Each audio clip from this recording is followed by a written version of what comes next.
വീഡിയോയിൽ നമ്മൾ ബംഗ്ലാദേശിൽ നടന്നുകൊണ്ടിരിക്കുന്ന ചില വിഷയങ്ങളാണ് ഈ വീഡിയോയിൽ ഫോക്കസ് ചെയ്യുന്നത്. അതിൽ ആദ്യമായിട്ട് തന്നെ ബംഗ്ലാദേശിന്റെ ഉള്ളിൽ ഒരു വാർത്ത വന്നിട്ടുണ്ടായിരുന്നു. അതായത് 5 കിലോമീറ്റർ ഏതാണ്ട് ഇന്ത്യയുടെ ഭാഗം പിടിച്ചെടുത്തതായിട്ട് ബംഗ്ലാദേശിന്റെ ഉള്ളിൽ ഒരു വാർത്ത. ഇതൊരു ഫേക്ക് ന്യൂസ് ആണ്, പക്ഷെ ആ ന്യൂസ് ഇന്ത്യയിൽ തന്നെ പ്രചരിപ്പിക്കപ്പെടുന്നുണ്ട്. അപ്പോൾ അതുകൊണ്ട് തന്നെയാണ് അതിനെക്കുറിച്ചൊന്ന് പറയാമെന്ന് വിചാരിച്ചത്. അപ്പോൾ അതിൽ 5 കിലോമീറ്റർ പോയിട്ട് 5 സെന്റിമീറ്റർ പോലും പിടിച്ചെടുത്തിട്ടില്ല എന്നുള്ളതാണ് വസ്തുത. എന്തുകൊണ്ടാണെന്ന് പറഞ്ഞാൽ ഇത് ഒരു സൈക്കോളജിക്കൽ വാർഫെയർ ആണ്. അതായത് അതായത് എതിരാളിയുടെ മിലിറ്ററിയുടെ മേളിൽ നമ്മൾ ഇങ്ങനെയൊക്കെ ഈ ബോർഡറിൽ ഇങ്ങനെയൊക്കെ നമ്മൾ പിടിച്ചെടുത്തു എന്നുള്ള അവകാശവാദം ഉന്നയിക്കുമ്പോഴത്തേക്കും ആ നാട്ടിലുള്ള ജനങ്ങൾ ആ മിലിറ്ററിയെ അണ്ടർ എസ്റ്റിമേറ്റ് ചെയ്യും. അതായത് നമ്മുടെ രാജ്യത്തിന്റെ മിലിറ്ററി പവർ ഓക്കെ ആണോ എന്ന് ടെസ്റ്റ് ചെയ്യുന്ന രീതിയിലുള്ള ചില സൈക്കോളജിക്കൽ വാർഫെയറുകൾ എതിരാളികൾ മറ്റുള്ള രാജ്യങ്ങളുടെ മേളിൽ ഇങ്ങനെ ഏർപ്പെടുത്താറുണ്ട്. ആ രീതിയിലുള്ള ഒരു സൈക്കോളജിക്കൽ വാർഫെയർ ആയിട്ട് മാത്രം ഇതിനെ കണ്ടാൽ മതി. ഇത് ശരിക്കും ഇന്ത്യക്കും ബംഗ്ലാദേശിലും ഒരു ഇഷ്യൂ ഉണ്ടായിട്ടുണ്ടോ എന്ന് ചോദിച്ചു കഴിഞ്ഞാൽ ഉണ്ടായിട്ടുണ്ട്. അതെങ്ങനെയാണ് ഉണ്ടായെന്ന് പറഞ്ഞാൽ മാൾഡ എന്ന് പറഞ്ഞ ആ ഒരു വില്ലേജ് ഏരിയയിൽ നമ്മളുടെ ഇന്ത്യൻ ഗവൺമെന്റ് ഇപ്പൊ BSF ശരിക്കും ഫെൻസിങ് ഇട്ടുകൊണ്ടിരിക്കുകയാണ്. എല്ലാ ബോർഡറും കൃത്യമായിട്ട് നമ്മൾ ഏതാണ്ട് 4000 കോടിയോളം ബഡ്ജറ്റ് ഇട്ട് നമ്മൾ ഫെൻസിങ് എല്ലാ സ്ഥലത്തും ഇട്ടുകൊണ്ടിരിക്കുകയാണ്. അങ്ങനെ ഫെൻസിങ് വേലി ഇട്ടുകൊണ്ടിരിക്കുന്ന സ്ഥലത്ത് ഈ മാൾഡ എന്ന് പറഞ്ഞ സ്ഥലത്ത് എത്തുമ്പോഴത്തേക്കും ഞാൻ ഈ ലൊക്കേഷൻ മാപ്പിൽ കാണിക്കാം. ആ ഒരു പരിസരത്ത് എത്തിയപ്പോഴത്തേക്കും അവിടെ ഇത് ഇടാൻ പറ്റത്തില്ല എന്നുള്ള തർക്കം അവിടുത്തെ ലോക്കൽസ് എന്ന് പറഞ്ഞാൽ ബംഗ്ലാദേശി നാഷണൽസ് ആയിട്ടുള്ള ആൾക്കാർ അവിടെ വരികയും ഇന്ത്യൻ BSF ഇന്ത്യൻ ജവാന്മാരെടുത്ത് അവർ തർക്കിക്കുകയുമാണ് ചെയ്തത്. അങ്ങനെ തർക്കിച്ച സമയത്ത് ബംഗ്ലാദേശിന്റെ ബോർഡർ സെക്യൂരിറ്റി ഫോഴ്സും കൂടെ ഇടപെടുകയാണ് ചെയ്തത്. അപ്പൊ അവിടെ ഒരു ചെറിയ തർക്കമുണ്ടായി. അപ്പോഴത്തേക്കും ഇന്ത്യൻ സൈഡിലുള്ള ഇന്ത്യൻ ഭടന്മാരെ അനുകൂലിക്കുന്ന നമ്മുടെ ഇന്ത്യൻ മിലിറ്ററിയെ അനുകൂലിക്കുന്ന ഇന്ത്യൻ സിറ്റിസൺസും അവിടെ വരികയാണ് ചെയ്തത്. അപ്പൊ രണ്ടും ഒരു പൊതുജനങ്ങൾ തമ്മിലുള്ള ഒരു ക്ലാഷ് ആയിട്ട് അത് മാറുകയും പിന്നീട് ഇന്ത്യൻ ഗവൺമെന്റ് പിന്നീട് ഇന്ത്യൻ ആർമി കുറച്ചുകൂടെ അഗ്രസീവായിട്ട് അതിനകത്ത് ഇടപെട്ട് അതിൽ ഫെൻസിങ് നിർമ്മിക്കുകയാണ് ചെയ്തത്. അപ്പൊ ഇതാണ് നടന്നത്. ഇപ്പൊ ഇതിൽ എന്തുകൊണ്ട് ഇന്ത്യൻ ആർമി ചിലപ്പോൾ രണ്ടുപേരെ വെടിവെച്ചിട്ട് കഴിഞ്ഞാൽ ചിലപ്പോൾ പെട്ടെന്ന് തന്നെ അതിനൊരു സൊല്യൂഷൻ കണ്ടെത്താൻ കഴിയുമായിരിക്കാം. പക്ഷെ ഇന്ത്യ അത് ചെയ്തില്ല. കാരണം ഇന്ത്യ ചെയ്യാതിരിക്കാനുള്ള കാരണമുണ്ട്. കാരണം ഈ ഒരു മേഖല ഒരുപാട് കാലങ്ങളായിട്ട് ഇൻഫിൽട്രേഷൻ, അതായത് ബംഗ്ലാദേശികൾക്ക് ഇന്ത്യയിലോട്ട് കടന്നു കയറാനുള്ള ഒരു വഴിയായിട്ടാണ് ഈ ഒരു മാൾഡ ഏരിയ ഒരുങ്ങിയിരുന്നത്. ഈ മാൾഡ ഏരിയ സൗകര്യം ചെയ്ത് കൊടുത്തുകൊണ്ടിരുന്നത് ഇത്രയും കാലം. അപ്പൊ ആ ഒരു ഏരിയ അടയ്ക്കുമ്പോഴത്തേക്കും സ്വാഭാവികമാണ് ഇന്ത്യക്കുള്ളിൽ വന്ന് വളരെ ലാവിഷായിട്ട് ഇവിടെ കന്യാകുമാരി മുതൽ കാശ്മീർ വരെ പോയി ജോലി ചെയ്തിട്ട് വീട്ടിൽ പോകാൻ പറ്റുന്ന ആ ഒരു അവസ്ഥയുണ്ടല്ലോ, അതിനെ ചൊല്ലിയുള്ള രോഷ പ്രകടനങ്ങളാണ് അവിടെ കാണാൻ കഴിഞ്ഞത്. അപ്പൊ എന്തായാലും നമ്മൾ അതിൽ നിന്ന് അടുത്ത വിഷയത്തിലേക്ക് വന്നു കഴിഞ്ഞാൽ ബംഗ്ലാദേശിന്റെ ഉള്ളിൽ വരുമ്പോഴത്തേക്കും മുഹമ്മദ് യൂനസിന് ഏതാണ് ഭരണകൂടത്തിന്റെ ഈ ഒരു റൂളിംഗ് ചെയ്യുന്ന ഒരു പൊസിഷനിലെ അയാളുടെ പവർ പിഴുതെറിയാൻ പോവാണ്. അതാണ് ഇപ്പോൾ സംഭവിക്കാൻ പോകുന്നത്. ഇത് ഏറെക്കുറെ ഇത് നിങ്ങൾ കുറിച്ച് വെച്ചോ, ഇത് വളരെ ഉറപ്പായുള്ള കാര്യമാണ്. ഇപ്പൊ എന്താണ് സംഭവിക്കുന്നത് വെച്ചാൽ അവിടെ കാലിദാസിയ, ഈ BNP പാർട്ടിയുടെ കാലിദാസിയ അവിടെ നിന്ന് ഓൾറെഡി തന്നെ രാജ്യം വിട്ടു പോയി കഴിഞ്ഞു. അവർ പോകുന്നത് ചികിത്സയ്ക്കാണ്. അവർ ഇത്രയും കാലം വയ്യാതെ തന്നെയാണ് ഇരുന്നത്. അവർ ബംഗ്ലാദേശിന്റെ ഉള്ളിൽ തന്നെയാണ് അവർ ചികിത്സ ചെയ്തുകൊണ്ടിരുന്നത്.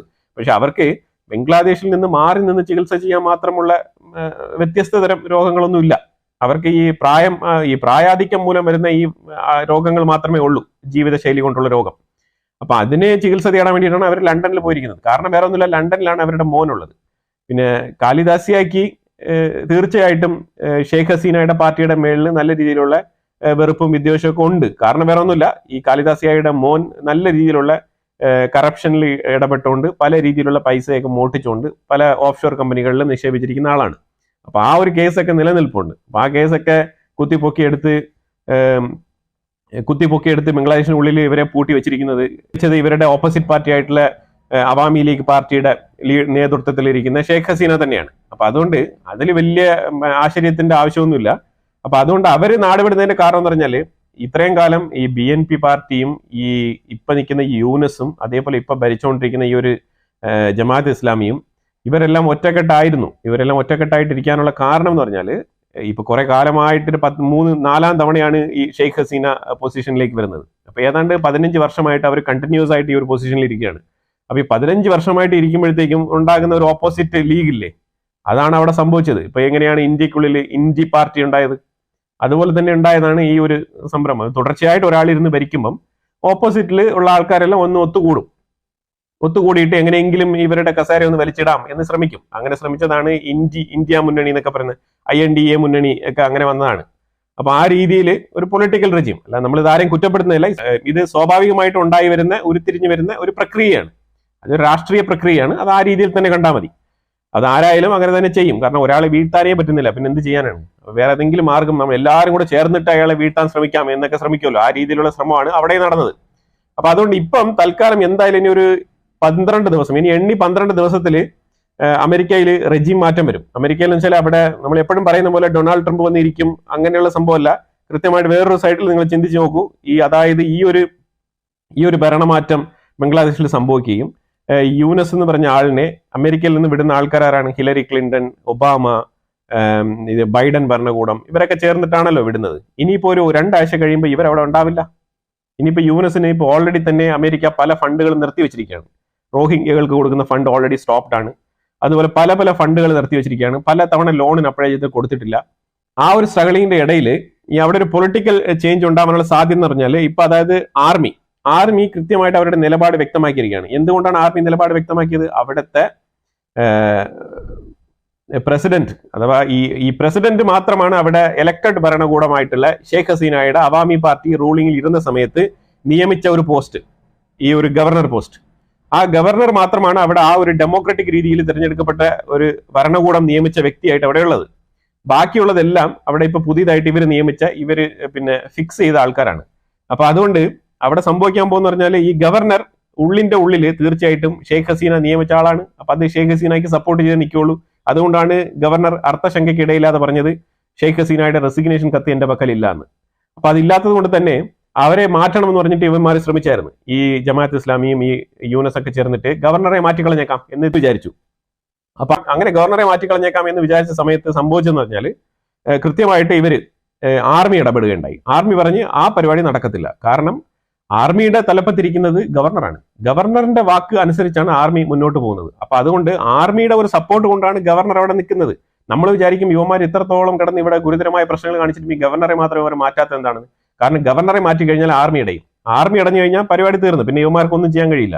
അമ്മമാരുടെ കയ്യിലല്ലേ തോക്കും സംവിധാനങ്ങളൊക്കെ ഉള്ളത്. അവരങ്ങ് എടുത്തോണ്ടെങ്കിൽ ഇറങ്ങും. അപ്പൊ അതുകൊണ്ട് അതിനെ പേടിച്ചുകൊണ്ട് മാത്രമാണ് യുവമാരിപ്പം ഉണ്ടായിരിക്കുന്നത്. പക്ഷെ ഈ ഗവർണർ നിലനിൽക്കുന്നിടത്തോളം കാലം അവിടെ ഒരു സാധ്യത എന്ന് പറഞ്ഞാൽ ഈ ഷെയ്ഖ് ഹസീനയ്ക്ക് തിരിച്ചു പോയി അവിടെ ഭരിക്കാനുള്ള ഒരു സാധ്യത ഉണ്ട് എന്നുള്ളതാണ് മനസ്സിലാക്കാൻ പറ്റുന്നത്.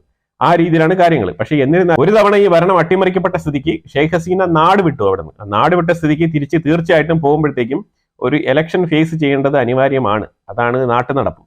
പിന്നെ ഇനിയിപ്പം ഈ ബംഗ്ലാദേശിനെ സംബന്ധിച്ചിടത്തോളം വേണമെങ്കിൽ ഇന്ത്യക്ക് ഫേവർ ആയിട്ടുള്ള ഒരു സർക്കാർ വരണം എന്നുള്ള നിലയിൽ ഇന്ത്യക്കാർക്ക് വേണമെങ്കിൽ ആ ഷെയ്ഖ് ഹസീന ഡയറക്റ്റ് പോയി വേണമെങ്കിൽ പൊസിഷനിൽ ഇരിക്കാം എന്നൊക്കെ വിചാരിക്കാം.